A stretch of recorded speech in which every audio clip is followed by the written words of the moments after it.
ఇటు AP BJP ఆధ్వర్యంలో డప్పు కళాకారుల రౌండ్ టేబుల్ సమావేశం నిర్వహించారు. డప్పు వాయిద్యం మన సంస్కృతిలో అత్యంత ప్రాధాన్యత కలిగి ఉందని ముఖ్య అతిథిగా హాజరైన ఏపీ బీజేపీ అధ్యక్షుడు మాధవ్ అన్నారు. మానవ సమాజంలో శుభారంభాల నుంచి సంబరాల వరకు డప్పు కీలక పాత్ర పోషించిందన్నారు. 21వ శతాబ్దంలో కూడా డప్పు కళాకారులను అంటరాని వారిగా చూడటం దారుణమని ఆయన ఆవేదన వ్యక్తం చేశారు. రాబోయే రోజుల్లో డప్పు కళాకారులతో రాష్ట్ర స్థాయి కార్యక్రమాలు నిర్వహిస్తామని తెలిపారు. పెన్షన్ పొందని వారికి పెన్షన్ అందేలా ఉన్న పెన్షన్లు పెంచేలా చర్యలు తీసుకుంటామని చెప్పారు.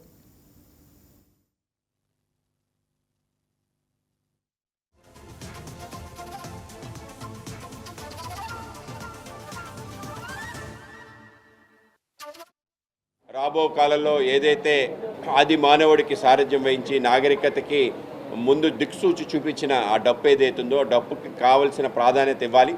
అన్ని వాయిద్యాల కల్లా ఈ నాయకుడు ఎవరైనా ఉంటే అది డప్పు అనే విషయాన్ని తప్పనిసరిగా ఈ సమాజం గుర్తించాలి.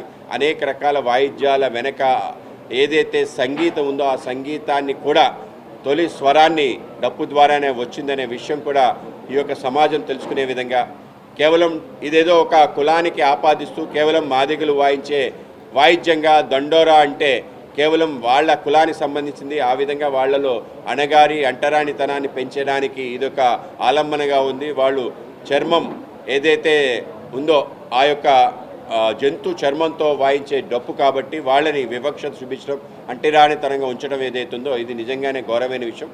తప్పనిసరిగా ఆ వివక్షత దూరం చేసి ఆ విధంగా ముందుకు తీసుకెళ్ళడానికి డాక్టర్ బిఆర్ అంబేద్కర్ గారు అనేక రకాల హక్కులు కల్పించడం జరిగింది. ఆ హక్కులు కాపాడుతూ వాళ్ళకి సరైన గుర్తింపు గౌరవం ఇచ్చే విధంగా ఆంధ్రప్రదేశ్ భారతీయ జనతా పార్టీ ఆధ్వర్యంలో ఈ కార్యక్రమాన్ని తీసుకోవడం జరిగింది. రాబో కాలంలో పెద్ద ఎత్తున డప్పు కళాకారులతో ఒక గొప్ప బహిరంగ సభ, 5,000 మంది రాష్ట్ర వ్యాప్తంగా ఉన్న డప్పు కళాకారులు వాళ్ళ కుటుంబ సభ్యులతో ఒక భారీ బహిరంగ సభ చేయాలని, ఆ సభకి నేతృత్వం వహించడం కోసం ఈ కార్యక్రమం రావటం, అలాగే వీళ్ళు దీర్ఘకాలికంగా అనుభవిస్తున్న అనేక రకాల సమస్యలు కూడా పరిష్కరించే దిశగా ముందుకెళ్ళాలి అని చెప్పి వాళ్ళకి సంబంధించిన ఆదరణ కలిగించే విధంగా, వాయిద్యాలు వాళ్ళకి అందించే విధంగా, వాళ్ళ పెన్షన్లు ఏవైతున్నా వాటిని పెంచే విధంగా, వాళ్ళకి సంబంధించిన గుర్తింపు కార్డులు ఇచ్చే విధంగా, అలాగే పంచాయతీరాజ్లో ఉండే ఏవైతే జీవో ద్వారా ఈ యొక్క చాటింపు కార్యక్రమానికి తప్పనిసరిగా ఒక వ్యక్తిని నియమించే విధంగా, ఆ విధంగా గ్రామ పంచాయతీ వ్యవస్థలో వీళ్ళు భాగస్వాములు చేసే విధంగా, మిగతా అనేక రకాల విషయాలు వాళ్ళ నుంచి తెలుసుకొని వాటిని కూడా పరిష్కరించడానికి చిత్తశుద్ధిగా కృషి చేస్తామని పత్రికాముఖంగా తెలియజేసుకుంటాం.